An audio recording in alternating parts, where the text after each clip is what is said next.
Regarding the voice you heard in Scribing A Course in Miracles, did it come from outside or from within? There's nothing that I would call ordinary audition about this at all. It doesn't really...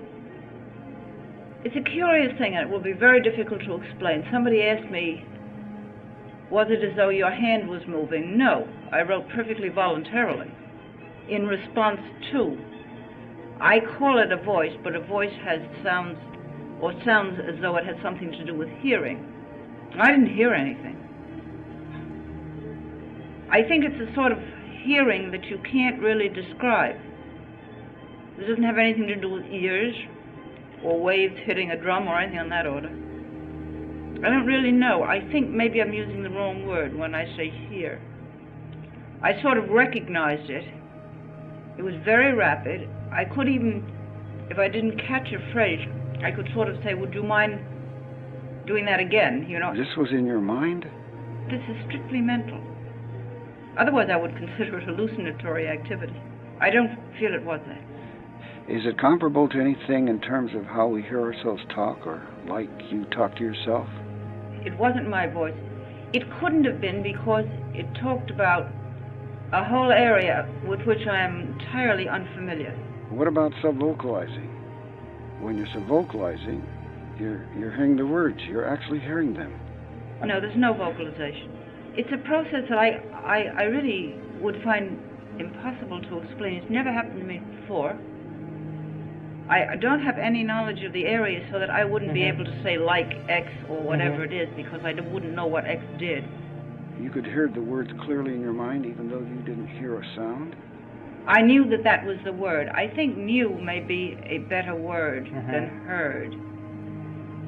I did not know consciously at the beginning of the sentence how it was going to end, and that puts me under a further handicap in terms of ordinary language, because ordinarily, I think, if you're going to say a sentence, you know what it's going to be. You sort of get the gestalt immediately. But I didn't. And it came very easily, very rapidly, very smoothly, I guess even painlessly, except that it annoyed me to death, but that's irrelevant. I guess here isn't the right word. I could stop any time or pick it up any time, and I did in cabs and subways and anything, or sort of between telephone calls. But you're raising a question I don't think, Dave, I can answer. I really am trying. So a certain mechanism went on there, because you heard something, you translated into the shorthand style. Yes, but I'm used to shorthand. I use it for group therapy sessions, so that shorthand is quite familiar to me. So you don't even it was really a matter of speed. So you really I couldn't have kept up with it in ordinary writing. Oh, you couldn't? Oh, no, it's very rapid. I needed the shorthand. What about automatic writing? A thing when pen takes over and writes for the person. The person doesn't have any control. Is that similar to what you're describing?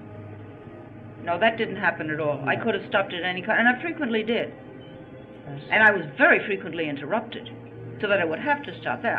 I didn't lose awareness of where I was or what I was doing. My interns kept barging in for therapy sessions. Now, Bill always says, well, I'm just naturally dissociated, which I never take as a compliment. But maybe it's that.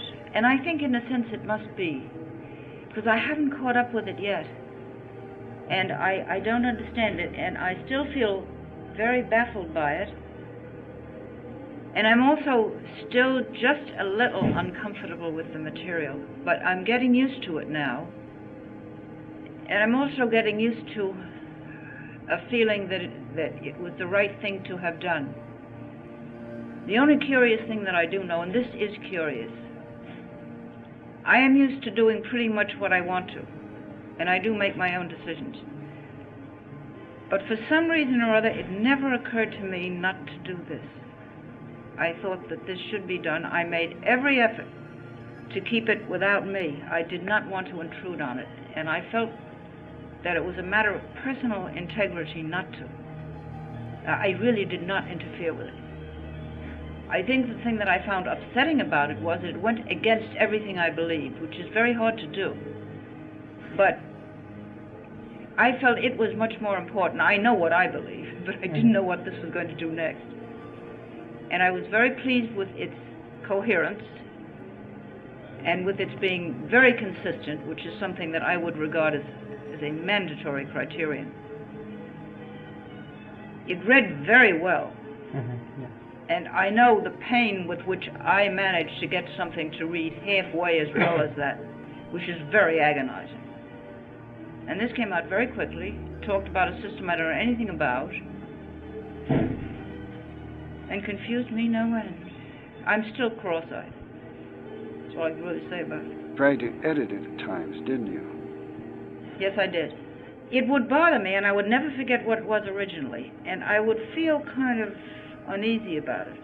But since I do so much editing, I figured, well, I'm improving this, and that's it. But then later, when it would pick it up again and refer back to that, then it would be inconsistent because it would use the original word. So then I very quickly learned, don't do that because you will interfere with the internal consistency. So then I stopped doing that. Very quickly I learned that that was a very bad mistake. So we went back and we changed all the words back into its original form. Did you remember the word, or did you have to go back and just ask at the time? And I used to tell Bill that used to be, whatever it was. But sometimes, I wouldn't say more than 2 or 3 times, I didn't know. But I was aware that there was a goof-off in through there, and I would feel the goof-off more than the right answer. And then I would sort of look at a blackboard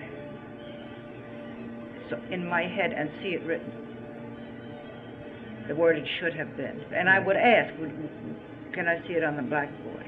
You would ask and also see it? Yes, if I was undecided. I'd forgotten to mention that. Would there also be that knowingness that accompanies it like? No, then I would be reading it. If it was on the blackboard, I would see it in letters. Then it was a very visual thing in your mind.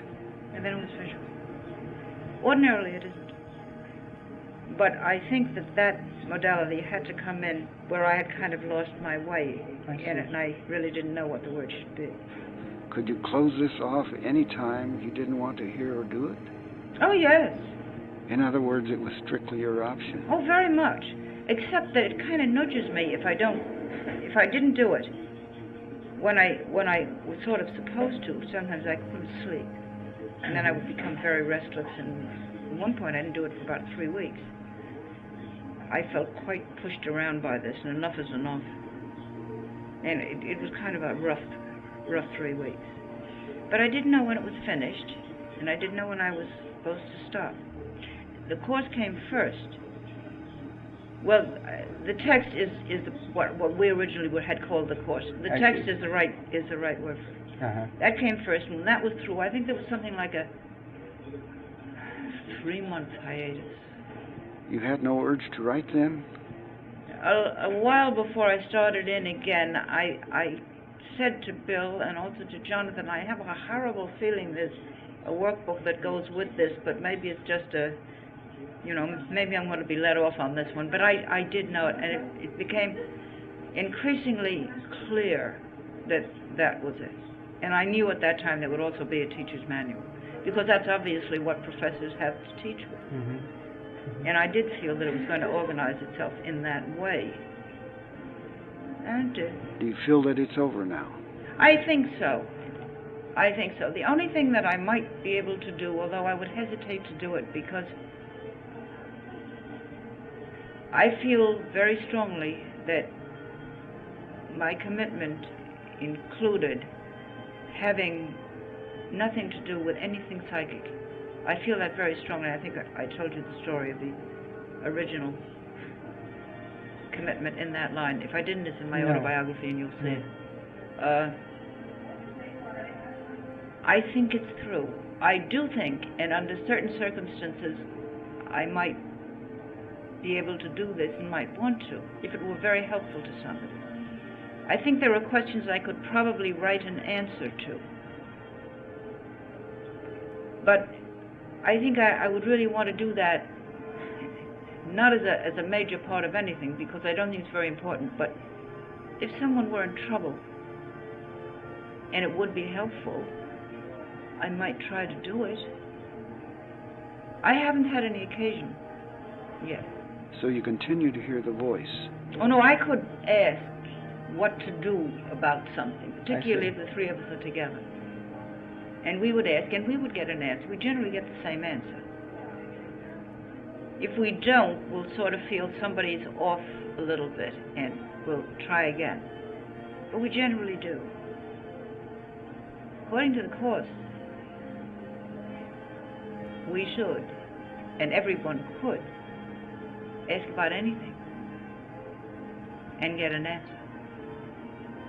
Sometimes it's very surprising to me, and one of the things that I think we mistakenly do is to figure, oh, well, this is unimportant, or this is, this, or to cut out certain areas from the process of asking, which I'm sure is a mistake, because I don't think we should evaluate. I think you can ask anything.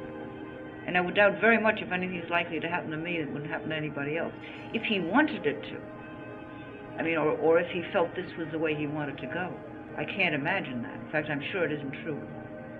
The Course is rather explicit on that. So you do hear now and then? I hear whenever I ask. In other words, at this point now, it's really a matter of asking. Well, now it's a little more a question of personal guidance as to what to do. We didn't know whether we were supposed to come here, for example, so we asked about that. And we all three thought we should come to California. This was not where we intended to go. And we did feel that Judy sort of came, at a particular time. We felt very much that she was an integral part of this. But we asked for this because I've been very, very careful about this. I am a very careless person in some ways. I lose everything. But I never lost anything of this Course. People would stop me in the subway and say, "Miss, you forgot your something or other," and hand it back to me. Taxis would honk their horns, and say, "You left something in the back seat." My secretary would say, "Are you sure this belongs in this case report? Doesn't sound right." And it was impossible to lose this Course, and I tried. But it sort of kind of followed me around in an odd kind of way. People would send it back to me, anything, and I always got it back. And we never lost anything, which is incredible for me. You have to know me because I really do lose anything. We once went to a game thing, where you had to guess from a one-sentence thing who it was. And somebody said, "My God, where is it?" And the whole faculty said, "Helen Schucman." They recognized it immediately. I'm better now. I think this has been a good experience. You're the absent-minded professor type? No more. Now I'm just absent-minded.